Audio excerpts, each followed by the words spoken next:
Hi friends, இன்றைக்கி நம்ம ஒரு டிஃப்ரெண்ட்டான ஸ்வீட் பொட்டேட்டோ வச்சு ஒரு ஸ்நாக்ஸ் பார்க்க போகிறோம். ஹெல்த்தியான வேலை. அதுக்கு ஃபஸ்ட்டு ஒரு ஸ்வீட் பொட்டேட்டோவை எடுத்து நல்லா குக்கரில் வேக வச்சுட்டு தோல் உரித்து ஸ்மாஷ் பண்ணி எடுத்துக்கோங்க. அதில் நமக்கு தேவையான அளவுக்கு வெங்காயத்தை பொடுசாக நறுக்கி போட்டுக்கோங்க. அதுக்கப்புறம் கொத்தமல்லியை நறுக்கி போட்டுக்கோங்க. கார்ன் போட்டுக்கோங்க. உங்களுக்கு எதனா வெஜிடபிள் வேணுன்னா ஆட் பண்ணிக்கோங்க. பட் நான் இன்றைக்கி எந்த வெஜிடபிளும் ஆட் பண்ணல. அது கூட ஒரு ஸ்பூன் மிளகாய்த்தூள், ஒரு ஸ்பூன் மஞ்சத்தூள், ஒரு ஸ்பூன் கார்ன்ஃப்ளவர் மாவை சேர்த்து தேவையான அளவு உப்பும் சேர்த்துக்கணும். நல்லா தட்டி வச்சுக்கணும். அதை தட்டினதுக்கப்புறம் ஒரு நல்ல சூடான பேனில் கொஞ்சமாக ஆயில் விட்டு ஒரு கட்லெட்டாக போட்டு ஒரு சைடு வெந்ததுக்கப்புறம் அதை இன்னொரு சைடு திருப்பி போட்டு நல்லா வேக வச்சு எடுத்துக்கணும்.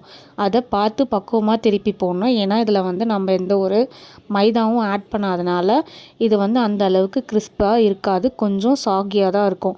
அதனால் பார்த்து பக்குவமாக திருப்பி போட்டுக்கணும். அந்த மாதிரி திருப்பி போட்டு எடுத்ததுக்கப்புறம் சூடாக பிளேட்டில் வச்சு சர்வ் பண்ணி சாப்பிட்டுக்க வேண்டியது தான். ஒரு அழகான ஸ்வீட் பொட்டேட்டோ ஸ்நாக்ஸ் ரெடி.